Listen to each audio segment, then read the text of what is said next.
que a graça e a paz por intermédio do Espírito Santo esteja no teu coração. É uma satisfação muito grande estar junto com você mais uma vez por meio desse vídeo, trazendo aí informações do reino dos céus, conhecimentos bíblicos, teológicos, né? Tudo para edificar a sua fé e levar você a crescer espiritualmente.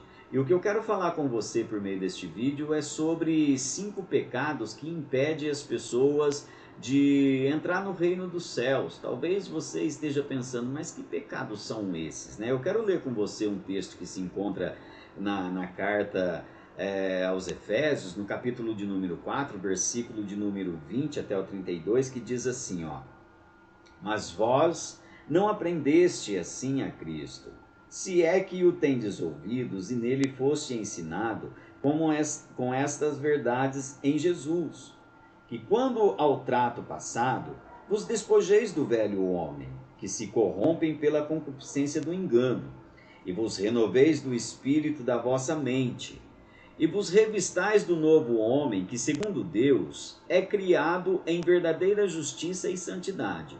Por isso deixai a mentira e falai a verdade cada um com o seu próximo, porque somos membros uns dos outros. Irai-vos e não pequeis, não se ponha o sol sobre a vossa ira, não deis lugar ao diabo.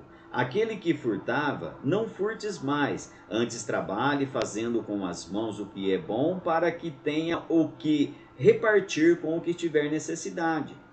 Não saia da vossa boca nenhuma palavra torpe, mas só a que for boa para promover a edificação, para que dê graça aos que o ouvem. E não entristeçais o Espírito Santo de Deus, no qual estáis selados para o dia da redenção. Toda a amargura, e ira, e cólera, e gritaria, e blasfêmia, e toda a malícia seja tirada dentre vós. Antes, sede uns para com os outros benignos, misericordiosos, perdoando-vos uns aos outros, como também Deus vos perdoou em Cristo. O que você me diz de uma pessoa que é mentirosa, irritada, nada agrada a ela, uma pessoa que não é de confiança, uma pessoa que quando você vai conversar com ela, ela só fala palavra de maldição, da boca dela só ouve aí palavras inúteis. O que você me diz aí de uma pessoa que não consegue perdoar, né, que não tem aí um coração bondoso, mas um coração cheio de ira, de raiva, de rancor? É fácil conviver com uma pessoa dessa? Você teria prazer em conviver com uma pessoa assim? Nós poderíamos colocar aqui essa pessoa como uma pessoa cristã. Paulo, ele vem falando aqui nesse texto aqui desses 5 pecados que às vezes nos impede de entrar no reino dos céus. E talvez você esteja perguntando, mas que pecados são esses? Primeiro, nós identificamos aqui que o primeiro pecado que impede a pessoa de entrar no reino dos céus é a mentira.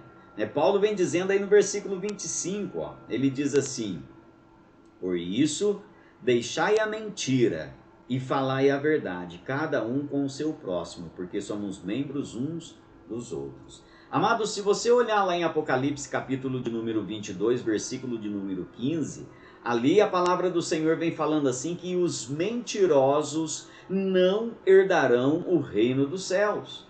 Então o primeiro pecado que identificamos aqui é a mentira, porque a mentira ela é uma declaração contrária à verdade, e ela é feita com a intenção de enganar para levar vantagem. Observe que todo mentiroso ele quer levar vantagem na situação. A mentira que ele conta ali é para bajular ele, é para levar vantagem, é para levantar o ego dele ali. Imagine só, se eu digo para você assim, ó, eu sei que você tem um compromisso meio-dia. E aí você pergunta para mim, que horas são? Eu digo para você assim, olha, é meio-dia, mas eu olho no meu relógio e ainda falta 5 minutos para meio-dia. Eu menti para você? Mas não, eu fui enganado, eu não sabia que o meu relógio estava 5 minutos atrasado, então eu não menti. Agora, se eu sei que você tem um compromisso meio-dia, e é muito importante para você esse compromisso, e você não pode chegar atrasado, então você pergunta para mim, que horas são? Eu olho no meu relógio e digo assim, ó, meio-dia e 5. Mas no meu relógio está marcando ali 5 para meio-dia. e você diz, puxa vida, perdi meu compromisso, né? Aí eu saio correndo dali, vou lá e chego ali, assumo aquele compromisso que era para você. O que eu fiz ali, eu menti, era 5 para meio-dia, falei que era meio-dia e 5, né? Já não deu mais para você ir no teu compromisso, eu chego ali e assumo aquilo ali, eu levo vantagem em cima daquilo. Então a mentira é justamente para isso daí, faz com que o mentiroso leve vantagem. E amados, isso é um pecado que impede a pessoa de entrar no reino dos céus. Até porque a própria palavra de Deus fala lá no Evangelho de João, capítulo 8, versículo 44, que Satanás é o pai da mentira. Então, os mentirosos, eles não herdarão o reino dos céus. Veja bem, ó, sempre que alguém fala a verdade, isso daí é o Espírito de Deus operando na vida da pessoa. Mas sempre que alguém fala uma mentira, isso daí é ela dando lugar para Satanás entrar em ação na vida dela, e aí ela vai ter problema. Para você ter uma ideia, o primeiro julgamento na igreja primitiva, né, foi sobre a mentira. Atos capítulo de número 5, do versículo 1 ao 11, vem contando essa história aí sobre Ananias e Safira. Eles chegaram diante dos apóstolos ali e mentiram o valor da propriedade que eles tinham vendido e eles foram mortos. Agora, qual é o segundo pecado que nos impede de entrar no reino dos céus? É a ira. Olha só o que Paulo fala aí no versículo 26 e 27. Ele diz assim, ó, irai-vos e não pequeis, não se ponha o sol sobre a vossa ira, e nem deis lugar ao diabo. Amados, o que é a ira? Ela é uma irritação emocional causada aí por algo que às vezes nos desagrada. Observe que sempre que alguém faz algo para você que te desagrada, você fica irritado com aquilo, né? Você fica irado. Agora, existe dois tipos de ira. Existe a ira que leva ao perdão e existe a ira que endurece o coração. É pecado ficar irado? Não, não é pecado, porque a Bíblia fala assim que Deus ele é um Deus de ira. O próprio Deus fica irado. E observe também que Jesus, quando ele viu ali os mercadores, os cambistas, né, fazendo da casa de Deus ali um centro de comércio, a Bíblia diz que Jesus ele ficou irado, ele subiu ali no templo e quebrou tudo aquilo que aqueles cambistas estavam fazendo ali, enganando as pessoas, falando que os objetos deles ali eram de mais valor, só porque estava ali dentro do templo. Os animaizinhos eram mais caros porque eram os melhores, porque estavam dentro do templo. Estava enganando as pessoas e se irou o coração de Jesus. E aí ele quebrou tudo ali, e falou, até quando vocês vão fazer da casa de meu pai um covil de salteadores? Então, observe que Jesus ficou irado. Só que ele não pecou, porque havia perdão no coração de Jesus. Então você pode até ficar irado com alguém que fizer alguma coisa que te magoar, que te chatear. Você pode ficar irado, mas não deixe que esta ira se torne um pecado. Vai até a pessoa, pede perdão para ela. Alguém fez algo que te irritou, chega diante dessa pessoa, peça perdão para ela. Assim, assim você não vai dar lugar ao diabo, tá? E eu quero dizer aqui para você também, dentro da palavra de Deus, não deixa para amanhã para pedir perdão não, viu? Alguém fez alguma coisa que deixou você irado, irritado? Peça perdão hoje mesmo, não espere a pessoa pedir perdão para você. Vai você e peça perdão, porque assim você não estará dando lugar ao diabo. Só que não deixe para amanhã não, faça hoje, porque Paulo diz aqui, ó, não se ponha o sol sobre a vossa ira. Então não deixa o sol se colocar sobre a tua ira. Vai você e peça perdão. Observe que o salmista, ele diz lá no Salmo 37, versículo 8, ele fala assim, ó, deixa a ira e abandona o furor, não te indignes de forma alguma para fazer o que é mal. Então não deixe a ira levar você a fazer aquilo que é mal, mas peça perdão, porque você não vai dar lugar ao diabo e aí ele vai fugir de você. foi cientificamente constatado e psicologicamente constatado também que a ira é o primeiro passo para o homicídio. Quando a pessoa endurece o coração, alimenta a ira dentro dela, é o primeiro passo que ela está dando ali para um homicídio. Então isso é perigoso. E a Bíblia diz assim lá em Apocalipse capítulo de número 22, versículo 15, que os homicidas não herdarão o reino dos céus. Então, se a ira é o primeiro passo para o homicídio, isso mostra que aquela pessoa irada, ela não vai herdar o reino dos céus. O terceiro pecado aqui, Paulo vem falando sobre o roubo. Olha só o versículo de número 28. Ele diz assim, ó: aquele que furtava, não furtes mais, antes trabalhe fazendo com as mãos o que for bom, para que tenha o que repartir com o que tiver necessidade. Aqui eu estou colocando roubo, mas o correto seria dizer furto, né? Porque roubo é uma coisa, furto é outro. O furto aqui ele era causado pelos escravos na época que Paulo está dizendo. Observe que ele não está falando para ladrão, né? Ele está falando aqui para pessoas trabalhadoras, tá? Ele está falando para os homens trabalhadores da igreja aqui, não é para ladrão.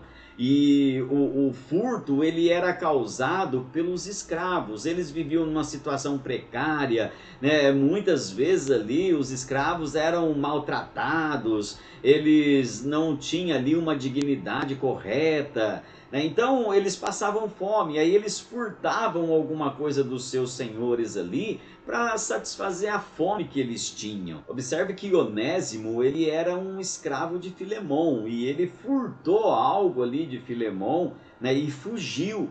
Só que aí ele se converteu e Paulo então escreve para Filemão para aceitar Onésimo de volta, porque ele agora era cristão e seria útil para Filemão. Porque Onésimo agora cristão era um escravo, então ele iria ensinar essa verdade aos outros escravos ali da casa de Filemão e haveria ali então paz, né, dentro daquela casa. Então o furto ele é algo que impede a pessoa de entrar no reino dos céus, até porque a palavra de Deus fala assim lá em 1 Coríntios capítulo de número 6, versículo de número 10, que aquele que rouba, aquele que furta, eles não herdarão o reino dos céus.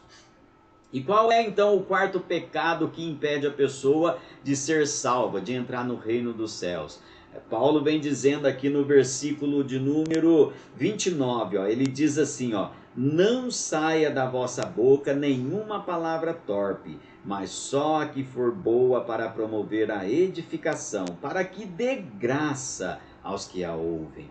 Então, o outro pecado que impede a salvação na vida das pessoas, amados, é a palavra torpe. A palavra torpe, ela é o que? Ela significa maldizente, é falar mal da vida dos outros, é falar mal do irmão, é falar mal da igreja, é falar mal do pastor, falar mal do obreiro, falar mal da equipe do louvor. Isso são palavras torpes e a pessoa que pratica isso está sendo impedida de herdar a salvação. Isso está lá em 1 Coríntios, capítulo de número 6, versículo 10 também, a qual vem dizendo ali que os maldizentes não herdarão o reino do céu, porque há uma relação muito forte, muito próxima, né, da boca e o coração. O próprio Senhor Jesus, ele diz assim, lá em Mateus capítulo 12, versículo 34, que a boca fala daquilo que o coração está cheio. Então, se a pessoa ela é maldizente, fala mal de todo mundo, isso significa que o coração dela é um coração mau. E nós podemos ver que a boca do pecador é cheia de maldição e de amargura, né? Mas a boca do cristão, a boca daquele que crê, ao invés de falar maldição, de falar palavras erradas, aí, palavras que não deve, ele vai louvar ao Senhor, ele vai adorar ao Senhor. Então, a boca do pecador procede aí a calamidade, né? Agora, a boca do justo, a boca do crente, procede aí louvor, glória ao Senhor. E nós precisamos tomar muito cuidado, amados, com aquilo que nós falamos, porque os desejos da velha criatura, do velho homem, vai reaparecer quando a pessoa começa a pronunciar palavras erradas.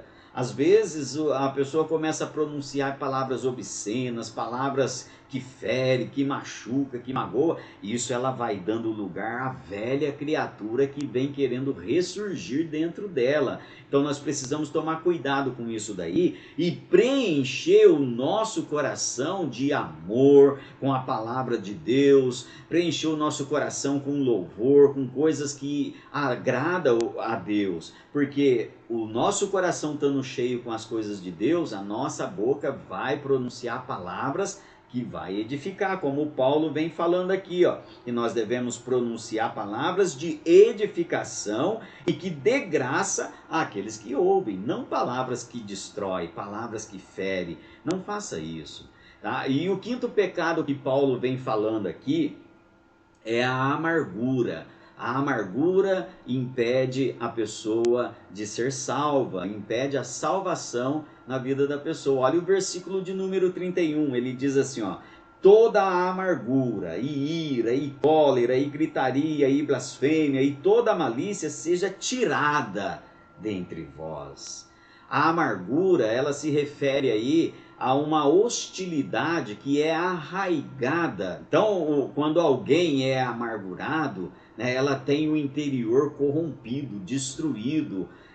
Alguém faz algo aí que às vezes nos contraria, né, e aí a pessoa ela começa a nutrir dentro dela um sentimento negativo que vai levar ela, né, a certas decisões erradas. Observe que Pedro, quando ele quis tratar com os maridos ali da igreja, né, ele vem falando assim, lá em 1 Pedro capítulo 3, versículo de número 7, ele fala assim, ó: vós maridos, não trateis com amargura as vossas esposas. Hoje tem muitos maridos dizendo assim, ó: nossa, minha mulher, olha, ninguém suporta ela é irritada, ela grita, ela faz escândalo, né? Mas por que ela faz isso daí? Às vezes você, meu irmão, está tratando tua esposa com amargura, está causando esse sentimento nela que está destruindo o interior dela. E Paulo vem dizendo aqui que a amargura, ela traz ira, cólera, gritaria, blasfêmia, escândalo, malícia, palavras erradas. Então tudo isso é causado pela amargura no coração. E quando uma pessoa está amargurada, ela fica com um sentimento explosivo, né? Ela explode. É o que eu estou falando aqui para você. Talvez você diz, nossa, minha esposa é explosiva, né? Ninguém merece isso. Mas talvez você esteja causando amargura na alma dela. Então é necessário você rever isso daí. Observa que a raiva, a ira, com frequência leva as pessoas aí a gritaria, a escândalo, né? A maledicência leva a blasfêmia. E o primeiro caso que envolve dentro desse conflito todo aí é um conflito corporal, a pessoa parte para cima, né? Vai ali numa luta física. E o segundo conflito, ele é verbal, né? Então é algo assim que nós precisamos tomar cuidado, porque isso impede a pessoa de entrar no reino dos céus. A amargura, ela é decorrente aí de situações corriqueiras, né, a qual acaba destruindo muitos relacionamentos, né? Hoje, muitos relacionamentos bons são destruídos por causa da amargura. Os lares, famílias são destruídos por causa de amargura no coração. Muitas igrejas têm sido destruída por causa da amargura. Muitas amizades de muitos anos acabam sendo destruídas justamente por causa da amargura no coração. Então é um pecado que acaba levando a pessoa a perder a salvação. E uma pessoa amargurada, ela começa a dar espaço na vida dela para o diabo começar a trabalhar. E aí a vida dessa pessoa se torna um campo de batalha, né? A vida cristã dela se torna um campo de batalha. E se alguém às vezes nos magoa, e nós não perdoamos essa pessoa, nós começamos a desenvolver dentro de nós uma amargura que acaba endurecendo o coração. Então olha o quanto é perigoso esse pecado. Por isso que Paulo está dizendo aqui, ó, coloca para longe de vós, né? Coloca para longe de vocês isso daí. porque é algo que endurece o coração, e um coração duro se torna duro para as coisas de Deus, não aceita mais a palavra de Deus, não quer saber mais de igreja, não quer saber mais de buscar a Deus, né? Porque o coração está endurecido, né? Quando há amargura no coração da pessoa, ela perde o interesse pelas coisas de Deus. Então que você possa aprender aqui com esses 5 pecados aqui que impede a pessoa de entrar no reino dos céus, né? Que Paulo ele vem deixando bem claro aqui nesse texto, que é para colocar para fora. E se você tem alguns sentimentos desse aqui, né, ou conhece alguém que é assim, compartilhe com essa pessoa esse vídeo, compartilhe com ela essa mensagem, né, e eu tenho certeza que Deus vai trabalhar na vida dela e vai ser bênção, assim como Deus está trabalhando também na tua vida.